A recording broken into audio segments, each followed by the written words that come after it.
नमस्कार, स्वागत है साहित्यिक जीरो का चैनल पर। हम कर रहे हैं धीरेन्द्र वर्मा द्वारा संपादित पुस्तक सूर सागर सार में सूरदास जी के पदों की व्याख्या देख रहे हैं। विनय तथा भक्ति खंड में से ये लिए गए हैं, जिसमें चित्त बुद्धि संवाद उपखंड है। तो आइए इसकी व्याख्या देखते हैं। यहाँ पर सूरदास जी क्या कहते हैं? चकई री, चकई यहाँ पर क्या है? बुद्धि को संबोधित किया है कि चकई री चली चरण सरोवर, हे चकई रूपी बुद्धि तुम चलो कहाँ पर? चरण रूपी सागर। किसके सागर हैं? किसके चरण हैं? श्री कृष्ण के चरण रूपी सरोवर पर चलो। वहाँ पर प्रेम में वियोग का भाव नहीं है। जहे भ्रम निशा होत नहीं कभू। क्यों? क्योंकि वहाँ पर भ्रम रूपी अज्ञान रूपी रात्रि कभी नहीं होती। देखिए, चकई और चकवा के लिए प्रसिद्ध है कि रात्रि के समय इनको वियोग का श्राप मिला है। रात्रि होने पर ये दोनों बिछुड़ जाते हैं और प्रातः होने पर ही इनका मिलन हो पाता है। तो वो कहते हैं कि वहाँ रात्रि ही नहीं है।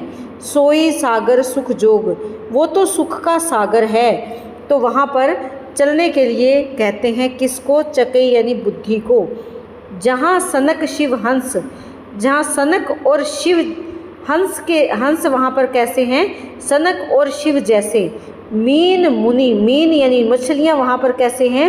मुनियों के समान हैं। नख रवि प्रभा प्रकाश, नख यानी नाखून। श्री हरि के नाखून रूपी जो रवि सूर्य है उसका प्रकाश चारों ओर विद्यमान है। प्रफुल्लित कमल, चारों ओर कमल प्रफुल्लित है, खिले हुए हैं। निमेष नहीं शशिधर, एक पल के लिए भी चंद्रमा रात्रि का डर वहाँ पर नहीं है। चंद्रमा का डर नहीं है। क्यों? क्योंकि चकई को कब डर लगता है? जब चांद निकल आता है, रात्रि हो जाती है, तब चकई और चकवा डरने लगते हैं, क्योंकि दोनों के वियोग का समय आ जाता है। गूंजत निगम सुवास, वहाँ पर हमेशा गुंजायमान रहते हैं, भंवरे के समान गुंजन करते हैं, गुंजार करते हैं। निगम सुवास यानी वेद पुराणों के मंत्र उच्चारण वहाँ पर हमेशा भंवरे की तरह गुंजायमान रहते हैं। जिहि सर सुभग मुक्ति मुक्ताफल, जिस सर यानी तालाब में सुभग भक्ति रूपी मुक्ति का फल है, मुक्ता फल, मोती कैसा है? वहाँ हमें जाकर क्या मिलेगा? वहाँ भक्ति रूपी मोती मिलेगा, जो कि मुक्ति का फल है। सुकृत अमृत रस पीजे, और वहाँ पर जाकर अमृत रस का पान करना पड़ेगा। सुकृत अपने अच्छे कर्मों से उस अमृत के रस का पान हम कर सकते हैं। सोसर छाड़ी, उस तालाब को छोड़कर कुबुद्धि विहंगम, कि कुबुद्धि पक्षी ही ऐसे होंगे जिनकी बुद्धि काम नहीं करती होगी। ऐसे पक्षी ही होंगे जो उस तालाब को छोड़ दे। यहाँ कहाँ रही कीजिए, और यहाँ कहाँ रहेंगे? कुबुद्धि व्यक्तियों का कार्य, कुबुद्धि पक्षियों का ये काम है कि उस तालाब को छोड़कर इधर उधर भटकते फिरते हैं।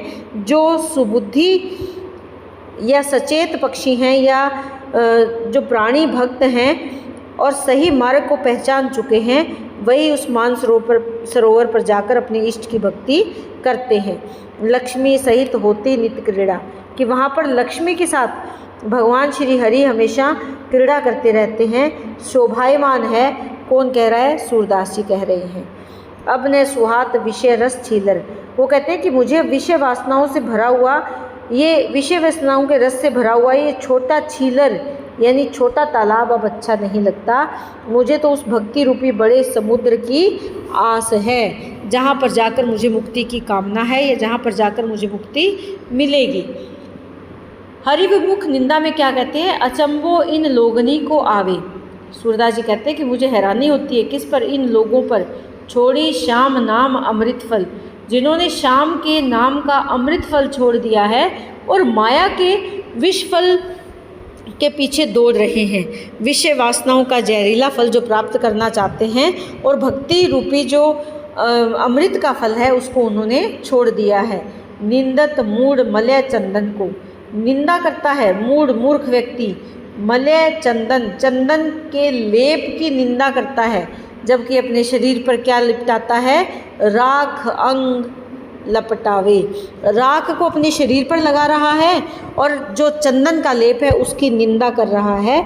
ऐसे व्यक्ति संसार में मूर्ख व्यक्ति हैं जो भगवान श्री कृष्ण को छोड़कर तुच्छ संसारिक वस्तुओं के पीछे लगे हुए हैं। मान सरोवर छाड़ी हंसतट काग सरोवर नहावे, कि हंस ने मान सरोवर का तो तट छोड़ दिया, जबकि किसके पीछे लगा है? कौवे का काग सरोवर, जहाँ कौवे स्नान करते हैं उस वहाँ स्नान पर लगा हुआ है। क्योंकि देखिए काग क्या है? एक मांस भक्षण करने वाला पक्षी है। काग को एक अच्छी श्रेणी में नहीं रखा जाता, जबकि हंस की तुलना भक्त से की जाती है। तो यहाँ पर वो कहते हैं कि मान सरोवर को छोड़कर हंस जब विषय वासनाओं के वशीभूत होकर उस तालाब पर आ जाता है जहाँ पर काग स्नान करते हैं, तो ये सही रास्ता, सही दिशा, सही मार्ग नहीं है। पगतर जरत न जानो मूर्ख, घर तजी धूर घूर बहावे। ये कहते हैं कि मूर्ख व्यक्ति, जो मूर्ख है, अज्ञानी है, पैर के नीचे अगर आग लगी हुई है, पग के नीचे जल रहा है, उसको नहीं जानता, बल्कि घर को छोड़कर दूर जो घूरे में आग लगी है उसे बुझाने के लिए भाग पड़ता है, जबकि अपने घर को जलता हुआ छोड़ जाता है। 84 लाख जोनी स्वांग धरी, कि 84 लाख योनियों का जन्म लेकर, स्वांग धारण करके, रूप धारण करके बार बार भ्रमी जमी हंसी हंसावे, कि भ्रमित करके, भ्रम में पड़कर जम ही यमराज को ही हंसाने का कार्य करता है, अर्थात मृत्यु के देव को ही प्रसन्न करने का काम करता है। कहने का भाव क्या है कि मानव जन्म मरण के चक्र में ही उलझा रहता है। मृग तृष्णा आचार जगत जल ता संग मन ललचावे, कि मृग तृष्णा, जैसे मृग पानी की लालसा कामना के लिए दौड़ते दौड़ते भागता भागता अपने प्राण त्याग देता है, उसी प्रकार इस सांसारिक जल, विषय वासनाओं के जल के पीछे तुम अपना जीवन लगा देते हो और एक दिन तुम्हारा जीवन समाप्त हो जाता है। तासंग ना उसके साथ मन ललचावे, उन विषय वासनाओं के साथ अपने मन को तुम ललचाते रहते हो। कहत जूँ सूरदास संतनी मिली हरि जस काहे न गावे। सूरदास जी कहते हैं कि तुम संतों के साथ मिलकर हरि के जस का, हरि के यश का गुणगान क्यों नहीं करते हो, अर्थात भक्ति में अपने मन को क्यों नहीं लगाते हो। आगे क्या कहते हैं? भजन बिनु कुकर सूकर जैसो, कि अगर कोई मानव भजन नहीं करता तो वो कैसा है? कुकर यानी कुत्ता और सूकर यानी सूअर के समान है। जैसे घर बिलाव के मूसा, देखिए यहाँ कुत्ते और सूअर को क्यों कहा है? क्योंकि दोनों ही गंदी जगह पर चले जाते हैं। अगर वो थोड़ी देर के लिए कहीं अच्छी जगह आ भी जाए तो वापस उनकी प्रवृत्ति उसी जगह जाने की है। तो कहते हैं कि जो व्यक्ति भगवान का भजन नहीं करता वो कुत्ते और सूअर के समान इन्हीं संसारिक विषय वासनाओं के लालच में अपना जीवन बिता देता है। जैसे घर बिल्ली के मूसा यानी चूहा आकर रहत विषय बस बेसो, रहने लगता है किसके लिए? भोजन के लिए। विषय वासना एक तरह से भोजन कह सकते हैं, मन की कामना कह सकते हैं, मन की इच्छाएं कह सकते हैं। लेकिन एक समय ऐसा आता है जब बिल्ली उस चूहे को अपना शिकार बना लेती है, उसे खा जाती है। यानी विषय वासनाएं भी उसी प्रकार मानव के जीवन को नष्ट कर देती हैं। वन की बगुली, वन में जैसे बगुली और गिद्ध गिद्धनी आई जन्म लियो तैसो, तथा जैसे वन में रहने वाली बगला बगली, गिद्ध और गिद्धनी, ये सभी कैसे हैं? मांस भक्षण करके अपना पेट भरने वाले पक्षी हैं। तो उनकी तरह वो मानव भी लोभ लालच में फंसकर अपना जीवन इन्हीं की तरह व्यर्थ में, बेकार में बिताकर चला जाता है। उन्हीं के ग्रह सुत दारा है, उन्हें भेद कहूँ कैसो, उन्हें इस प्रकार का कोई भेद नहीं है उनमें। उसी के प्रकार जैसे गिद्ध गिद्धनी मांस भक्षण और अपना पेट भरकर अपना जन्म बिता देते हैं, उसी तरह मानव भी अपने घर गृहस्थी में, अपने पुत्र और अपनी पत्नी के मोह माया में, लोभ लालच में फंसकर, सांसारिक लोभ लालच में फंसकर अपना जीवन बिता देता है। उनमें किसी प्रकार का कोई भेद नहीं है। जीव मारी के उदर भरत हैं, जीव को हत्या करके, जीव को मारकर अपना पेट भरते हैं। तिनको लेखो ऐसो, उन्होंने अपना लेख इसी प्रकार से लिखा है। इसी प्रकार जीव हत्या करके अपने पेट भरना, वैसे ही मानव भी अपना जीवन व्यतीत कर रहा है। सूरदास जी कहते हैं, भगवत भजन बिनु मनो ऊँट वृष भैंसो, कि तुमने इस संसार में भगवान की भक्ति के बिना जन्म तो ले लिया, लेकिन ये जन्म अगर तुमने भगवान की भक्ति में नहीं लगाया तो तुम्हारा जन्म भी वैसा ही है। मानो उत्प्रेक्षा अलंकार है, जैसे ऊँट, भैंस, वृष और भैंसा अपना जीवन बिता देते हैं। ऊँट, बैल और भैंसा अपना जीवन सांसारिक विषय वासनाओं में उलझे हुए बिता देते हैं, इधर उधर अपना सिर फोड़कर अपना जीवन बिता देते हैं। उसी प्रकार तुम भी विषय वासनाओं के लोभ लालच में फंसकर अपना जीवन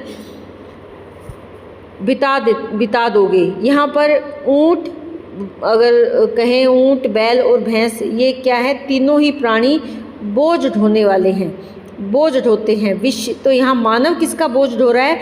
मानव भी अपने विषय वासनाओं का बोझ ढोते ढोते अपना जीवन समाप्त कर देता है। तो कहते हैं, हे मूर्ख प्राणी, अभी भी समय है, तुम पशु पक्षी के समान अपना जीवन व्यतीत मत करो, बल्कि भगवान की भक्ति में अपने जीवन को समर्पित कर दो। अनुप्रास अलंकार है, उपमा अलंकार और उत्प्रेक्षा अलंकार का सुंदर प्रयोग यहाँ पर किया गया है। तो उम्मीद करती हूँ व्याख्या आपको बहुत अच्छे से समझ में आ रही है। इसी तरह चैनल से जुड़े रहें, लाइक करें, शेयर करें, सब्सक्राइब करें।